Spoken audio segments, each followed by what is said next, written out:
નમસ્કાર દર્શક મિત્રો, બોટાદ દસ્તક ન્યૂઝમાં આપનું હાર્દિક સ્વાગત છે અને હું છું એલડી મકવાણા. આપ જોઈ રહ્યા છો બોટાદ દસ્તક ન્યૂઝ. હવે પછીના સમાચાર વિગતવાર. છોટા ઉદેપુર જિલ્લાના નસવાડી તાલુકાના રોજિયા વસાહત ગામે માનનીય ધારાસભ્ય શ્રી ચૈતરભાઈ વસાવા સાહેબ પ્રચાર અર્થે આવ્યા હતા. નસવાડી તાલુકામાં આવેલ પાલા તાલુકા પંચાયત 16ની પેટા ચૂંટણીમાં આમ આદમી પાર્ટીના ઉમેદવાર તરીકે અરુણકુમાર દિનેશભાઈ તડવીની પસંદગી કરવામાં આવેલ છે, જેના સમર્થનમાં આપણા લોકલાડીલા આદિવાસી નેતા અને ડેડિયાપાડાના ધારાસભ્ય ચૈતરભાઈ વસાવા સાહેબ તારીખ 12/2/2025ને બુધવારે 3 કલાકે નસવાડી તાલુકાના રોજિયા વસાહત ખાતે પધાર્યા હતા અને આમ આદમી પાર્ટીના ઉમેદવારને જંગી મતોથી જીતાડવા મતદારો સાથે વાત કરવામાં આવી હતી. રિપોર્ટર મયુર એમ ભીલ, નસવાડી, બોટાદ દસ્તક ન્યૂઝ, એલડી મકવાણા, બોટાદ. માંગુ છું, મારા લોકો ફોટો બી લેશે અને મારા ચૈતરભાઈ વસાવા અમને હું તો નમ્ર વિનંતી કરું છું કે વીઆઈપી લોકો તરફથી અમારા આદિવાસીઓને પરેશાન કરવામાં આવી રહ્યા. એક જ જણ ટેકો આપવા આજે ભેગા થયા આપણા લોકલાડીલા ધારાસભ્ય ચેતરભાઈ વસાવા સાહેબ, જે એટલી ખૂબ તાકાતથી લડે છે, તો આપણે બધા એમને ટેકો આપવાના છે અને આ સીટ બહુમતીથી જીતે. મારી બહેનો, તમને પણ આગળમાં કામ કરવાનું છે. આપણે ઘર ઘર જઈને પ્રચાર કરવાનું છે કે આપણે આ સીટ બહુમતીથી ઝાડુના નિશાન પર વોટ આપે અને આ સીટ જીતીને બતાવે. આ બધા કરશો ને મહેનત જોરથી? બહુ રાહ જોઈ, મને ખબર છે, પણ હે ને મારી બહેનો?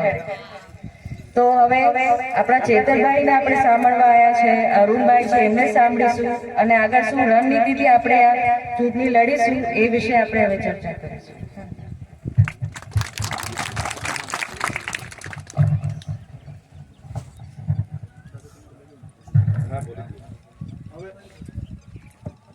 આગળના વક્તા તરીકે દાદાને વિનંતી કરીશ.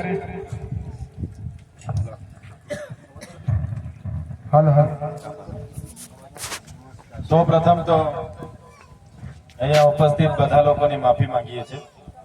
સવારે હાલોલ નગરપાલિકાની પદયાત્રા હતી અને ડોર ટુ ડોર પ્રચાર હતો, એટલે લગભગ અમે 12-12:30 હાલોલ ખાતે થઈ ગયા અને એવી જ રીતે અમે ડોર ટુ ડોર પ્રચાર અને પદયાત્રાઓ તમામ વોર્ડમાં કરી. એટલે તમારો સમય જે પ્રમાણે અહીંની આયોજન સમિતિએ તમને આપ્યો તો એ પ્રમાણે અમે નથી પહોંચી રહ્યા. એટલે સૌપ્રથમ બધા આગેવાનો, વડીલો, માતા બહેનો સૌને માફી માંગુ છું, માફ કરજો. મીડિયાવાળા મિત્રોને થોડી વિનંતી છે કે આ વિસ્તારમાં થોડા આમથી આવતા રહો, નજીકથી આમથી આવતા રહો બધા પાછળ. વડીલશ્રીઓ, નૈનેશભાઈ આ બાજુથી થોડા આવતા રહો, આમથી આવતા રહો. સાથીઓ, જે પાલા તાલુકા પંચાયતની પેટા ચૂંટણી હમણાં આવી છે, 16 તારીખે આપણે બધા મતદાન કરવા માટે જવાના છે. ત્યારે આપણા યુવા ઉમેદવાર અરુણભાઈ તડવીને આમ આદમી પાર્ટીએ અહીંયા ઉમેદવાર તરીકે એમને ઉભા રાખ્યા છે. આમ જોવા જઈએ તો સમય ઘણો ઓછો છે કે પેટા ચૂંટણી 1 વર્ષ પછી પાછી તાલુકા અને જિલ્લાની આવવાની છે. પણ સાથીઓ, ઉમેદવાર અમે એટલા માટે રાખ્યા છે કે હવેથી જ આપણે તૈયારીઓ આવતા તાલુકા જિલ્લા પંચાયતોની પણ કરવાની છે.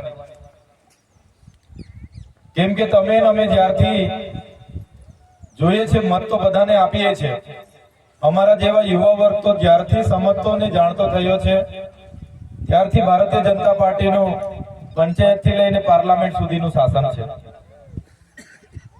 પણ નાના નાના કામ માટે આપણે જયારે લાઈનો પર રહેવું પડે, બેંકોમાં જઈએ ત્યાં આપણા પૈસા આપણે ઉપાડવા માટે લાઈનો પર રહેવું પડે, જાતિના દાખલાઓ માટે આપણે અઠવાડિયે 10 દિવસ સુધી લાઈનો પર રહેવું પડે, આવાસો માટે લાઈનો પર રહેવું પડે, અનાજ લેવા જઈએ 5 કિલોના ચોખા 3 કિલો ઘઉં માટે આપણે 2 દિવસો લાઈનો પર લેવું પડે. તો આ બધી જે પરિસ્થિતિ આખી ઊભી થઈ છે એની સામેની આ ઝુંબેશ અમે ઉપાડી છે. ઘણી નગરપાલિકાઓની જે પણ ચૂંટણી આવી બધી જ નગરપાલિકાઓમાં આપણા આમ આદમી પાર્ટીના ઉમેદવારો લડી રહ્યા છે. સાથે સાથે આવી તાલુકા પંચાયતની પેટા ચૂંટણીઓમાં પણ લડી રહ્યા છે. તો જે પરિસ્થિતિ હમણાં પેદા થઈ છે એની સામેની આ શરૂઆત છે. ઘણી જગ્યાએ આ લોકશાહીનો પર્વ કહેવાય કે એક વખતે 5 વર્ષમાં આપણને તાલુકાના જિલ્લાના ઉમેદવારને ચૂંટવાનો સમય મળે, એક વખતે 5 વર્ષમાં સરપંચને બનાવવાનો સમય મળે, એક વખતે આપણને ધારાસભ્ય ચૂંટવાનો સમય મળે, એક વખત સાંસદ ચૂંટવાનો સમય મળે. પણ ઘણી જગ્યાએ શાસક પક્ષ દ્વારા, ભારતીય જનતા પાર્ટીના શાસક પક્ષ દ્વારા ઘણી જગ્યાએ કેટલાક ઉમેદવારોને સામ દામ દંડ ભેદ નીતિ દ્વારા કેટલાને દબાવીને, કેટલાને ફોર્મ તૈયાર કર્યા ભરવાની દીધા, કેટલાને ભરી દીધા તો ખેંચાવી લીધા, કેટલાકને ફોર્મ ના ખેંચાયા, પાસ થઈ ગયું તેને પાછા લઈ જઈને થોડું ઘણું કંઈ આપીને પોતાના સમર્થનમાં લઈ લીધા. એમ કરી કરીને ગુજરાતમાં કેટલાય બેઠકો પર બિનહરીફ એમણે પોતાની સરકારમાં પોતાના કોર્પોરેટરો હોય, નગરપાલિકાના હોય, એમણે કરી લીધા. આ શું બતાવે છે? આ એક તાનાશાહી બતાવે છે. લોકશાહીના સમયમાં લોકોના મતાધિકાર છીનવી લેવું એ કેટલું યોગ્ય છે? ત્યારે અમારો હાથ મજબૂત કરવા માટે તમારે સહકાર આપવો પડશે અને આપણા પાલા તાલુકા પંચાયતના આમ આદમી પાર્ટીના ઉમેદવાર જે અરુણભાઈ છે એને આપણે બધાએ જીતાડવાના છે. આજે મારી પાસે એટલી બધી જવાબદારીઓ છે. હું ગઈકાલે પણ ઝાલોદ, સંતરામપુર, દેવગઢ બારિયા એ વિસ્તારોની નગરપાલિકામાં હતો. મારા પોતાના મત વિસ્તારમાં પણ પેટા ચૂંટણીઓ છે. છતાં તમારી વચ્ચે મેં એટલા માટે આવ્યો છું કે શરૂઆત આપણે કરવું પડશે. ક્યાર સુધી એ લોકોને મત આપવાના છે? એટલા માટે આપણા ઉમેદવાર છે અરુણભાઈ, પેલા લોકોની જેમ તમને ઘરે આવીને દરવાજો ઠોકીને લો ભાઈ 500 રૂપિયા લો, મને મત આપજો, રાત્રે તમારા દરવાજા ઠોકવા માટે અરુણભાઈ આવવાના નથી. રાતે અમે તમારા દરવાજા ઠોકવા માટે ઘરે આવવાના નથી. પણ એટલી ચોક્કસ અમે ગેરંટી આપીએ છીએ, અમારા ઉમેદવાર છૂટાશે તો પેલા લોકોની જેમ અમે રોડ બનાવવા, કોન્ટ્રાક્ટ બનવા નથી માંગતા. અમે માટી ખોદાણ કરવા માટે નથી ચૂંટણી લડતા. અમે જમીનોના લેચવેચ માટે નથી ચૂંટણી લડતા. અમે 2 નંબરના ગ્રાન્ટો ખાવા માટે નથી ચૂંટણી લડતા. અમે તમારું કામ કરવા માટે ચૂંટણી લડીએ છીએ. આજે તમે જોઈ લો શું પરિસ્થિતિ છે આપણી જે નર્મદા વસાહતોમાંથી નવી વસાહતો આવી, કેટલા વર્ષ થઈ ગયા? 1962માં નર્મદા પરિયોજના બની, જેટલા પણ ગામો વિસ્થાપિત થયા એવી નવી વસાહતોને આજે શું પરિસ્થિતિ છે? સરકારને બધું ખબર છે, પણ માનસિકતા એમની નથી, મનસા એમની નથી. આજે નવી વસાહત વાળા બધા લોકોને ખબર છે ત્યાંથી આપણે ગામડાઓ વિસ્તાર કરવા માટે આવ્યા છે. પણ મેં આગળ જે રીતના કીધું એમ કે પેટા ચૂંટણીઓ અને નગરપાલિકાની ચૂંટણીઓના લીધે આજના કાર્યક્રમો થોડા મારા એ રીતના ગોઠવાયેલા છે કે હું પણ અહીંયા 2 કલાક મોડો આવ્યો છું. હજુ પણ જઈને તાંદલજા કે કયું ગામ કીધું, તાંદલિયા ગામમાં હજુ પણ લોકો છેલ્લા કલાક 2 કલાકથી રાહ જોઈને બેઠા છે. એ પતાવીને કરજણ નગરપાલિકાની સભા છે આજે 8 વાગે. તો મારા વડીલશ્રીઓને મારી નમ્રી અપીલ છે, કાલે હું રાજપીપળા અમારે એક પ્રવાસન કમિટીની મીટિંગ છે, એમાં 12 વાગે રાજપીપળા આવવાનો છું. એવું હોય તો તમે 12:30 વાગે મને રાજપીપળા સર્કિટ હાઉસે મળજો. પેલા સ્ટેચ્યુ ઓફ યુનિટીના એજન્સી વાળા ભાઈ પણ તમે ત્યાં મળજો. હું કાલે તમને ત્યાં એજન્સી વાળા સાથે ટેલિફોનિક વાત કરીને એનું નિરાકરણ લાવવાની કોશિશ આપણે કરીશું. બરાબર છે? હા. તો વડીલો, સમસ્યાઓ તો એટલી બધી છે ને કે જ્યાં જઈએ ત્યાં અમારે 10-15 સમસ્યાઓ આવે છે. તમે મને ખૂબ સારી રીતે જાણો છો, ગુજરાતમાં 182 ધારાસભ્ય છે. 182 ધારાસભ્ય છે, એમાંથી 162 ભારતીય જનતા પાર્ટીના છે, બીજા 3 અપક્ષવાળા પણ એમની સાથે છે. 165 ધારાસભ્ય ભારતીય જનતા પાર્ટીના છે. સમસ્યાઓ એટલી બધી છે, વર્ષોથી અહીંયા ચૂંટાય છે, પણ એક પણ વ્યક્તિ નાની નાની બાબતોમાં ધ્યાન આપવા માંગતું નથી. કહેવાનો મતલબ કે હું જ્યારે પણ છોટાઉદેપુર, દાહોદ કે કોઈ પણ જગ્યાએ બેઠા હોય તો લોકો બિચારા આવા પ્રશ્નો લઈને આવે છે અને અમારી સમક્ષ મૂકે છે. અમારો હેતુ પણ એ જ છે, એ લોકો આજે કંઈ જ નથી કરતા તો એમને જગાડીએ અને આપણા લોકોના કામ કરીએ. સરકાર સામે પણ અમે દરેક મુદ્દે બોલીએ છીએ. તમને આગળ પણ તમે મારા વિડીયો જોયા હશે. સરકાર માત્ર ને માત્ર તમને અમને વ્યસ્ત રાખવા માંગે છે. લોકો કોઈ નવરા નહીં પડે. હમણાં દાદીએ કીધું, નહેરમાં અમારી જમીનો ગઈ છે અને નહેરનું પાણી ક્યારેક ક્યારેક અમારામાં ભરાઈ જાય છે તો પાક કઈ થતો નથી. આટલા વર્ષો થઈ ગયા. 5 એકર જમીન અમારી એમને પડતર હાલત છે. તો આ બધું વસ્તુ સરકાર જાણે છે. અહીંયા શિક્ષકો નથી એ પણ જાણે છે, તમારી પાસે રોજગાર નથી એ પણ જાણે છે. બધી સરકારને ખબર છે, પણ સરકારનો કરવાનો ઈરાદો નથી. આજે આધાર કાર્ડ હોય, રેશન કાર્ડ હોય, ખેડૂત નોંધણી પાછળ આપણને ગાંડા કરી નાખ્યા છે. આધાર કાર્ડ અપડેટ કરાવવા માટે આપણને પહેલા કીધું, અપડેટ કરાવી લીધા આપણે. પાછા એ લોકોએ શું કીધું છે હમણાં કે ભાઈ તમારી અટક છેલ્લે આવી જોઈએ. અરુણભાઈ દિનેશભાઈ તડવી, પહેલા તડવી હશે તો નહીં ચાલે. અરુણભાઈ દિનેશભાઈ તડવી એટલે તડવી પાછળ જોઈએ. ચૈતરભાઈ દામજીભાઈ વસાવા, વસાવા પાછળ જોઈએ. આગળ મારે ચૈતરભાઈ વસાવા થઈ ગયું હોય, કાં તો વસાવા ચૈતરભાઈ થઈ ગયું હોય તો નહીં ચાલે. તો આપણા બાળકોને સ્કોલરશીપ બંધ થઈ ગઈ. આજે ઉચ્ચ અભ્યાસ માટે વર્ષોથી પોસ્ટ મેટ્રિક ગ્રેજ્યુએટ સ્કોલરશીપની યોજના હતી, તે સરકારે હમણાં બંધ કરી દીધી છે. આજે આપણા વિસ્તારોમાં જીએનએમ કોલેજો કેટલી બોગસ પકડાય છે.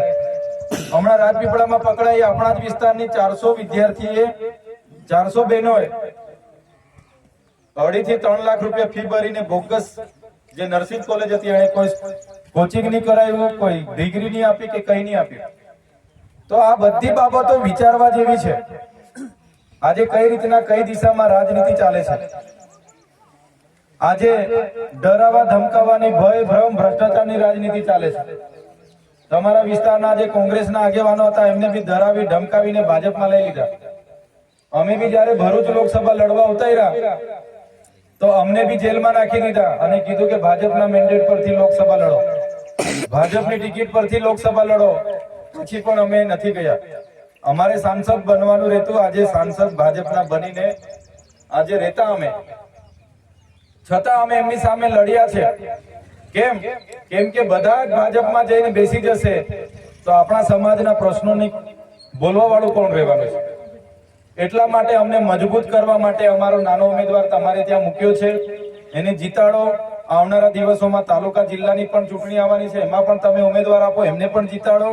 એમ કરીને આપણે સત્તા પરિવર્તન કરવું પડશે, તો જ આ બધી સમસ્યાનું નિરાકરણ આવશે. ઘડીકમાં આધાર કાર્ડ અપડેટ કરાવાશે, ઘડીકમાં રેશન કાર્ડ કેવાયસી કરાવવા મોકલશે, એમાં 2 મહિના નીકળશે. ઘડીકમાં કહેશે તમે ખેડૂત છો એનું રજીસ્ટ્રેશન કરાવી લાવો. આજે આપણે અહીંયા આપણા બાપ દાદાઓ મરીને જતા રહ્યા. કેટલા દાદાઓ અહીંયા બેઠા છે, વડીલો બેઠા છે, વાર ધોળા થઈ ગયા. પણ તમે આ ગામના નાગરિક છો, તમે દેશના નાગરિક છો, એ સાબિતી કરવા માટે કેટલી તકલીફ પડે છે. આજે આ લોકો નવા સીએ લાવે છે, એનસીએ લાવે છે, હમણાં તો યુસીસી લાવવાના છે. તમને બધાને કોઈને ખબર બી નહીં હશે કે યુસીસી શું છે. યુનિફોર્મ સિવિલ કોડ, સમાન નાગરિક સંહિતા. તો આવનારા દિવસોમાં સૌથી વધારે તકલીફ આપણને પડવાની છે. આજે આપણે અહીંના નાગરિક છે સાબિત કરવા માટે તમારે જન્મનો દાખલો આપવો પડે, આધાર કાર્ડ આપવો પડે, સ્કૂલની સર્ટી આપવી પડે, રેશન કાર્ડ આપવો પડે, જોબ કાર્ડ આપવો પડે, ચૂંટણી કાર્ડ આપવો પડે, પાન કાર્ડ આપવો પડે, આઈટી રિટર્નનો દાખલો આપવો પડે. તમારે આજે કટિયા આપવા પડે, જંગલ આપણે પોલીસ સ્ટેશનના ગુના દાખલ થયા છે કે એ દાખલો આપવો પડે, ઘર વેરો આપવો પડે, આકારણી પત્રક આપવું પડે. કેટલા જાતના દાખલા આપવા પડે. તો પણ ખૂટે છે. હજુ કહે છે કે તમારો હજુ આ દાખલો બાકી છે, એના વગર ના મળે. અપડેટ કરાવો, ફલાણું કરાવો. એટલે આ પરિસ્થિતિ આજે આપણે જીવતા છે આપવા માટે, આપણા આજે લાભ લેવા માટે ખેલો ભરીને જઈએ ને ત્યારે પણ હજુ ડોક્યુમેન્ટ ઓછા પડે છે કે નથી પડતા? જાતિનો દાખલો માંગે, આવકનો દાખલો માંગે. આ કાકા કઈ લાભ લેવાનો છે, કાકા કહેવા જાય કે મારે ઝૂંપડું જોઈએ છે, તાલુકા વિકાસ અધિકારીને કહે કે મામલતદારને કહે કે મારે આ લાભ આવાસ લેવો છે, મારે બોર મોટર લેવો છે, લેવલિંગ કરવું છે, તો ટીડીઓ પણ આજે તો એવું કહે છે કે ભાઈ તમે પહેલા તમારો હયાતીનો દાખલો લખાવી લાવો. થાય છે કે નથી થતું? તમે જીવતા છે એનો બી દાખલો આજે માંગે છે. તમે જાતે બે ચાલીને ઓફિસમાં જશો ને તો બી છેલ્લો દાખલો હયાતીનો માંગે છે કે ભાઈ તમે જીવતા છો એનો પુરાવો લઈ આવો. માંગે છે કે નથી માંગતા? એટલે આવી ગાંડી સરકાર છે, એની સામે અમે લડવા ઉતર્યા છે ભાઈ. એટલે તમારા સહકારની જરૂર છે. ભરૂચ લોકસભા